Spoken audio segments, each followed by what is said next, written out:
What is a subtle sign that someone is really intelligent? They draw wisdom from multiple sources. Wait, but that might be more wise than intelligent. But I guess those two tend to be seen together a lot. It is important to draw wisdom from many different places. If we take it from only one place, it becomes rigid and stale. They can switch up the way they talk to match the person they're talking to without sounding condescending.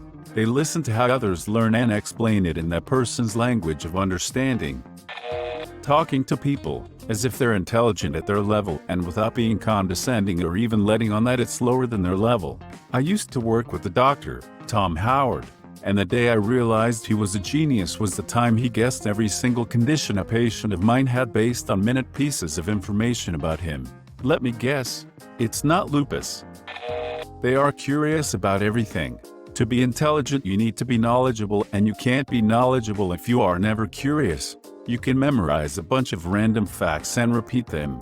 That's knowledge. But knowing what to do with that knowledge, how to apply it, how to make sense of it, is what I think real intelligence is. Richard Feynman captured that mindset perfectly in his book. I'm dumb as hell in that case. I'm curious about just about everything. I will spend weeks studying a newfound topic of interest. Then I might move on to something else while retaining interest in everything I had researched prior. While retaining interest, I might only retain half of the stuff I had learned and could explain less than that if someone asked about the topic. And I will have done nothing with any particular interest of mine outside of somewhat satisfying my curiosity. Writing this out confirms the ADHD diagnosis a little more in my mind. When they explain something, they make you feel intelligent. I like this one. They're probably pretty intelligent. They spend time thinking before asking a question, or answering one, or replying to a comment. They effortlessly communicate complex concepts in a simple way. My father-in-law is very smart. Went to MIT and Caltech, founded and sold several businesses, published books that are still in circulation, holds several patents, and now is working in the immunotherapy space. Anyway, I'm just a typical Midwestern state college grad, and the things I've learned about cancer and the various treatments from him are amazing. These are technical, medical, biological concepts that I could learn if I read 100 books, but he can somehow explain them in such a simple and relatable terms I feel like I really understand. It's a gift of genius. I think what's important is some people are deathly afraid of simplification, because there are always experts that will tell you you're wrong. But simplification is incredibly important in explaining concepts to people. You build rules that are applicable 75% of the time. Then you teach the exceptions. So many people out there start with the exceptions first, and it's so clear they've never had to formally instruct anyone in anything. Speaking as someone that gets roped in to explain every board game to others, even the ones I haven't played. They know when their knowledge ends and say something to the extent of "I don't know," and anything else I say on this topic is ignorant speculation. Favorite line I got from a professor that made me genuinely realize I can have my own thought was, "That's a great question that I don't know, but we need to talk about." Conveyed immediate interest, but kept her same professional knowledge base, which allowed me to explore my ideas with her. It really showed me what discourse is all about. These are my favorite kinds of people. Anytime I ask a question and the person both doesn't know the answer, but also becomes intensely interested in exploring possibilities. Explaining something complex in simple terms. Knowledge is so vast that they can talk about in the easiest way for someone else to understand. I once was hired by a college as a tutor for other students who were having trouble with courses they found difficult, but I had absorbed pretty easily. Electronic stuff mostly. The department head who hired me said something along the lines of, "Pay isn't much. You won't make enough to buy more than a pizza or two a week, but you'll learn stuff about what you teach you never realized you needed to know. You never really grasp a topic until you can explain it clearly to someone else." He was right.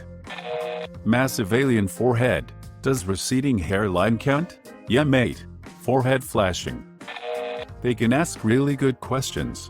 I worked with a lad who was very like this. He could make any conversation really intriguing and thought-provoking, often causing people to reconsider their perspective and position. He was an HR manager that could defuse any situation, helping people mend bridges and resolving issues. because he could get both parties to compromise and put aside resentment. He had IQ and EQ to go a lot further than the role he was in, but he was happy, and maybe that is another little tidbit of intelligence. That is wisdom. They can follow the plot of Kingdom Hearts without needing any line graphs or charts. Today I learned, no one is intelligent. That's a damn lie. They aren't afraid to say they don't know the answer to a question.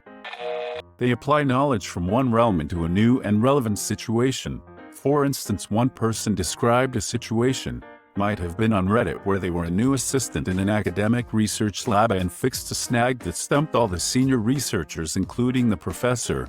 The team was trying to video record their project using a strobe light, and their footage wasn't working as planned.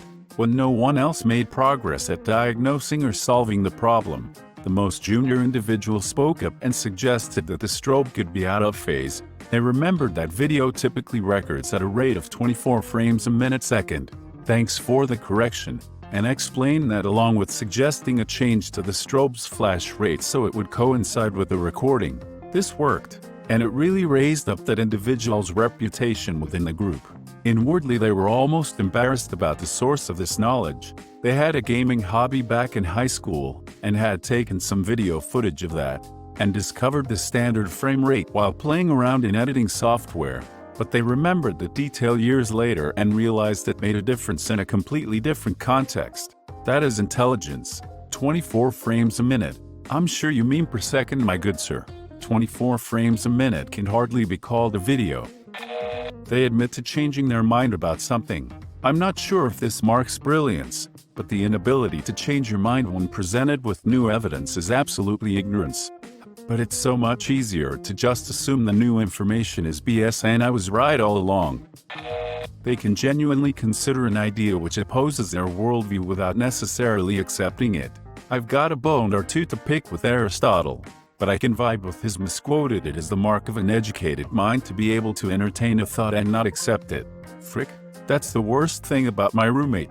I try to have discussions with him and he just says things like that it never happened and refuses to think about it beyond that. Dude doesn't understand the hypothetical realm. People who use analogies to explain concepts to others. It's a form of code switching, and integrating concepts on the fly is a clear indicator someone is both socially and conceptually intelligent. Jim, would you prefer a nature metaphor or Shreksual metaphor? Jim: oh, God. Nature, please. I think intelligent people are more willing to calmly debate, discuss, rather than argue. Like, you explain to them why you disagree, and they listen to you and ask further questions about your viewpoint before offering a different perspective, as opposed to an unintelligent person who would just resort to insults when other people disagree with them. You can't win an argument with an idiot. Care to argue? You won't win. Winning an argument with someone who is intelligent is difficult. Winning an argument with someone who is stupid is impossible. Humor. I think that truly funny people are often very smart and cognizant of the different ways an idea can be humorous on several levels. They also know their audience. I think the difference between, say, a Jeff Foxworthy and a Dave Chappelle and a Bo Burnham is their audience and their interests. I spent some time with Buddhist monks from various Asian countries, and one notable thing they all had in common was how much they laughed and joked. Just a happy, hilarious bunch all around. One I remember. My roommate and I slept through the 6 a.m. meditation and saw the teacher at lunch. Oh, sorry. He laughed and said, "You were doing the sleeping meditation?" LOL.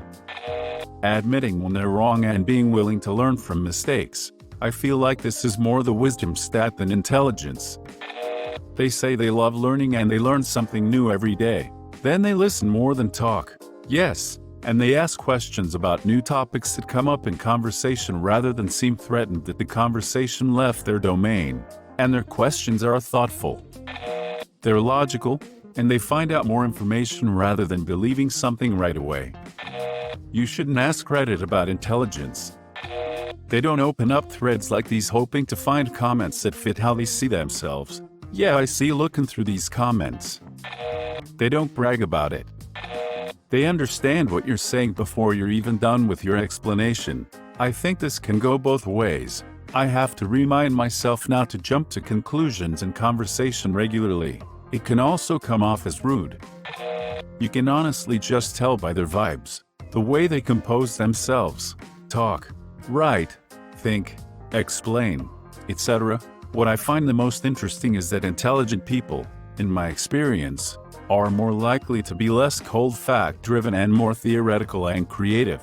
For example, if an intelligent person were to read a certain stat, fact, idea, etc., they are likely to have very interesting theoretical extrapolations. My friend qualified for the Mensa membership, and whenever we talk, his mindset always strays towards very interesting outlooks. He has certain ideas that I would never have even thought about. It's actually very fun to talk to intelligent people. The way they are able to absorb information like a sponge and apply that information is very eye-opening.